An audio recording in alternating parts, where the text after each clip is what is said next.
It was in 1521. There was a guy called Magellan. Ayan si Magellan sa taas.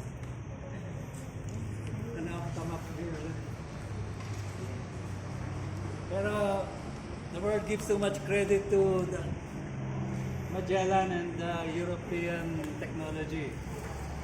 Sa narrative ko, salamat sa slave ni Magellan, si Enrique, who I have casted as an Ifugao, showed him the way.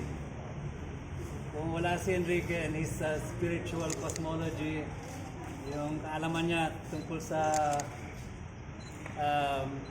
where the stars are and that the world is round, alam na niya yun. And he guided Magellan across the Pacific. Ayan, si Magellan doon nakaturo. Doon tayo pupunta kasi yung compass ko, yung astrolabe ko, yung all my high-tech instruments say that way. Pero sabi ni dito.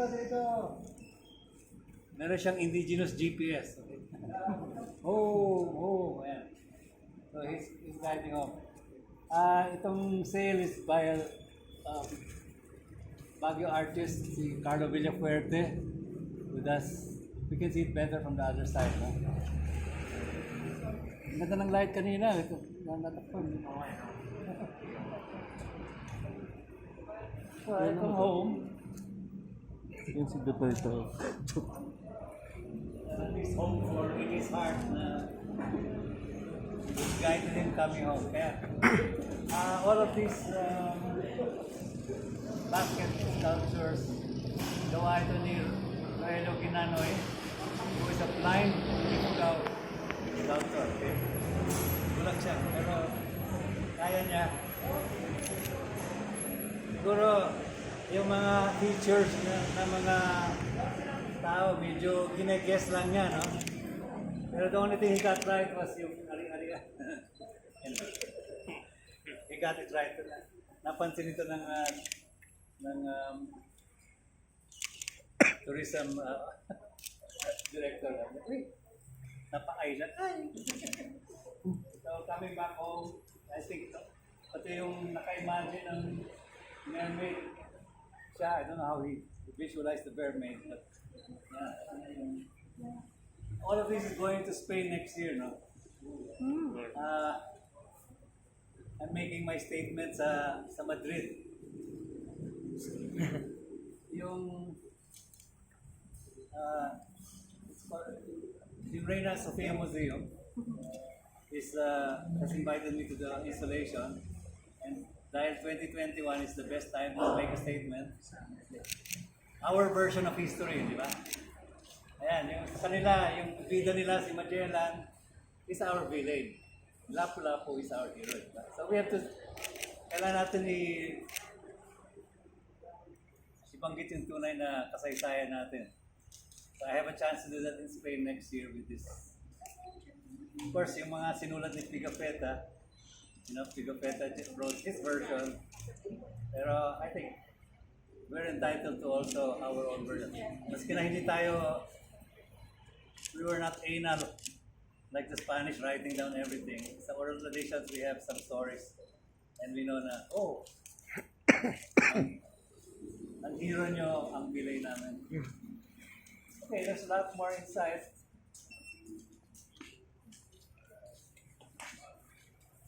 Okay, I think we're or am I supposed to start? Let's start here. Lahat ito mga cultural battles. What I'm trying to depict ang mga cultural wars to preserve our culture. Dito, okay, we all know about Lapu-Lapu and how he struck down Magellan. Pero I've reinterpreted history dito. On the right side is Magellan, I see Lapu-Lapu, and on the left side is his wife Bulakna. How many of you have heard about Bulakna?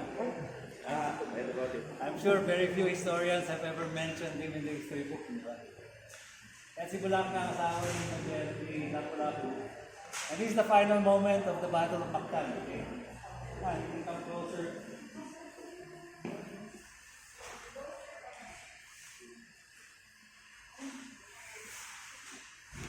Yan, it's, I call this Arnis versus Armor. Okay. Ang pre-colonial martial arts natin was Arnis, no? And it was in Cebu. Sa Cebu ang talagang home ng Arnis. So, in my version of that final moment, the Magellan is standing there on the side, no? At sabi ni Magellan, oh sige, alam mo kaya mo yan. So, the final blow comes from Bulakna with her Arnis blow. Pa! Okay, we all know yung mga European armors. Di ba? Everything was protected. Pero, ang mga knights, kung napahihin sila, madaling magkano, ha? So there was one vulnerable spot. Ayan, alam ni Bulakna, wak! Pa! End of story. So, Nanalo. talagang actually, doon niya... No, this is my, this is already my, look, nothing was recorded, not even Bulakna was recorded. Pero the folk tales in oral traditions sa Cebu, Bulakna existed. He was the... She was the wife of Lapu-Lapu. So this is part of your book? This is, yeah, all this insulation here are mine, except the painting, no? Yung mural is being made by collective, sila Ben Cab, sila Leonard Aguinaldo, and si Benazir, who you will meet later. Sir, after the saan niya ilalagay? About March, ipapakit ito sa isang tatlong container and go to Spain. For 6 months and then come back. Before here. March, after the festival. Baka dito. Dito lang siya lahat. Dito muna for the next night. Pero sir, how many artworks? Please don't call me sir. Okay? Call me kuya or mano or tatay. Tay, how many Sir is a colonial word. Yes, sir. My apologies. Yes, master. Diba? My apologies. How many Nila. artworks yung dadalhin niyo sa Spain overall? Well, this is all one part. Parang maraming sections, maraming small narratives. But I have assembled it. Parang preview ito.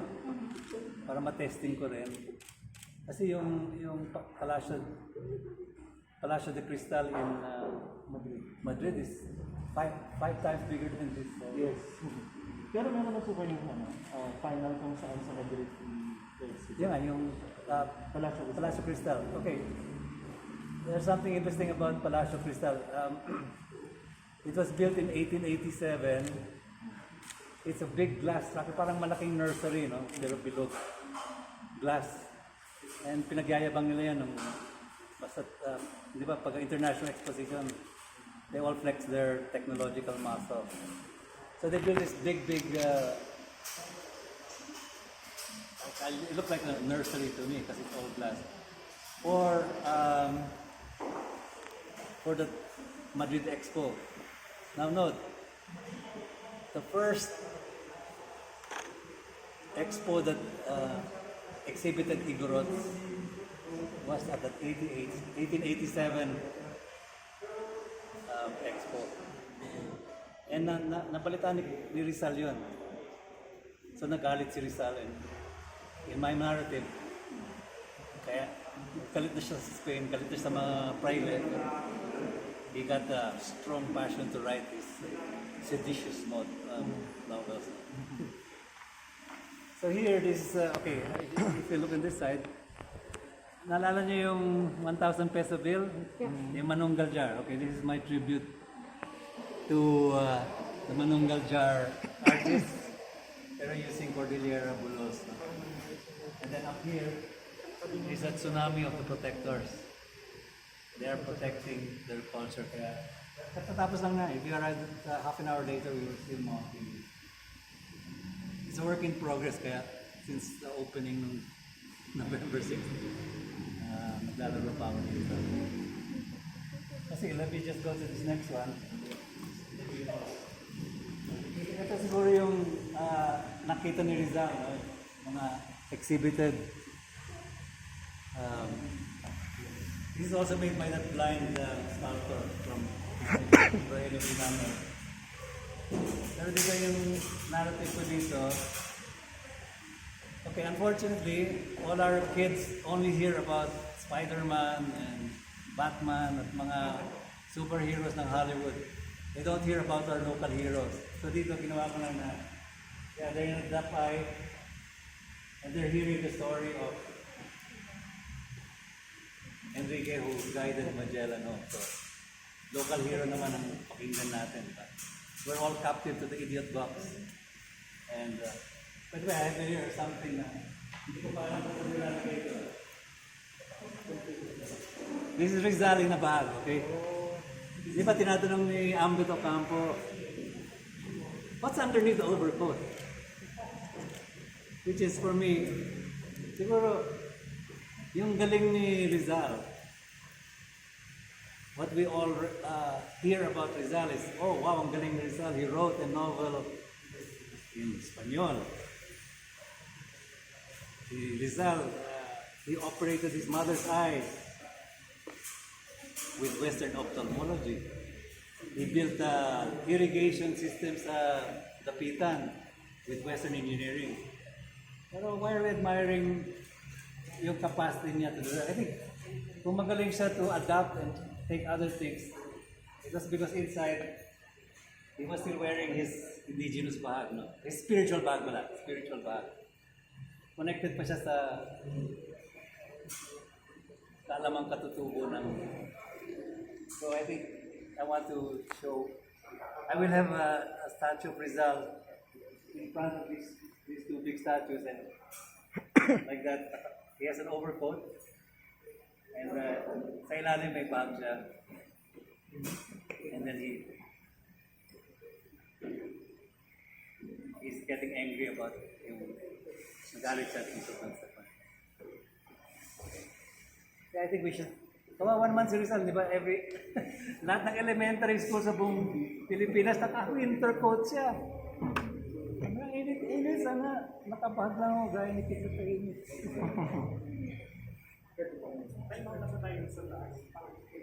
Okay.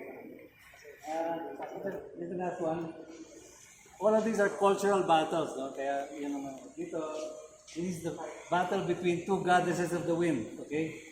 Ang kwento, ito si Inapian, goddess of the wind of Ifugao, okay?